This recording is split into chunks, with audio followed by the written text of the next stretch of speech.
That means making what I believe to be the right choices. Et pour en savoir un peu plus, nous rejoignons tout de suite à Bruxelles notre correspondant Tariq Lahabi. Tariq, bonsoir. Bonsoir. Alors nous venons de le voir, c'est l'effervescence à Londres, mais aussi à Bruxelles, avec ces réactions en cascade de la Commission, mais aussi de la présidence européenne.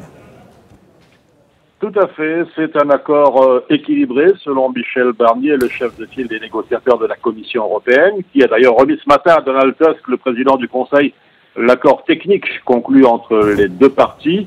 L'accord est maintenant analysé par les États membres. J'espère qu'il n'y aura pas trop de commentaires à noter de son côté, Donald Tusk.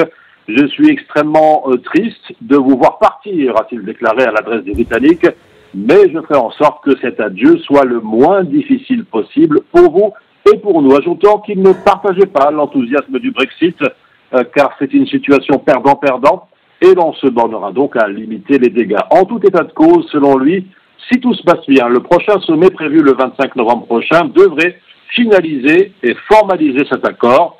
À noter tout de même que le temps presse, puisque cet accord devra encore être ratifié par les deux parlements britanniques et européens avant la date prévue de sortie l'année prochaine.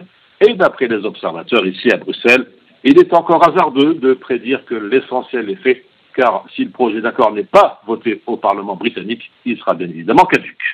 Alors Tariq, parlez-nous à présent de ce qui fâche, de ce projet d'accord sur le Brexit. Il traduit les compromis conclus dans plusieurs dossiers clés entre Européens et Britanniques, et cela en attendant sa ratification.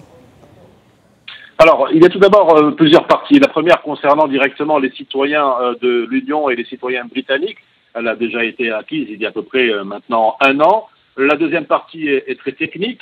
Elle règle tout ce qui est en cours au moment de la sortie du Royaume-Uni. Et puis il y a d'autres parties institutionnelles. Mais ce qui est tout à fait nouveau dans le texte de l'accord par rapport aux versions précédentes, c'est ce très long protocole sur la situation sur l'île d'Irlande, donc la République d'Irlande et l'Irlande du Nord. Et pour résumer, le principal effet de ce protocole est qu'après la fin de la période de transition et jusqu'à ce qu'un accord définitif sur les relations futures soit trouvé, le Royaume-Uni restera dans l'union douanière et formera une union douanière avec l'Union européenne. C'est un pas majeur dans ce que l'on appelle une sortie ordonnée du Brexit, sans doute la seule solution possible pour éviter de réintroduire une frontière en plein milieu de l'île d'Irlande et aussi de ne pas introduire une nouvelle frontière entre l'Irlande et le Royaume-Uni. Précisons que les deux parties ont opté pour ce qu'on appelle un backstop, un filet de sécurité, une solution de dernier recours en attendant bien évidemment un accord sur la future relation entre l'Union européenne et le Royaume-Uni.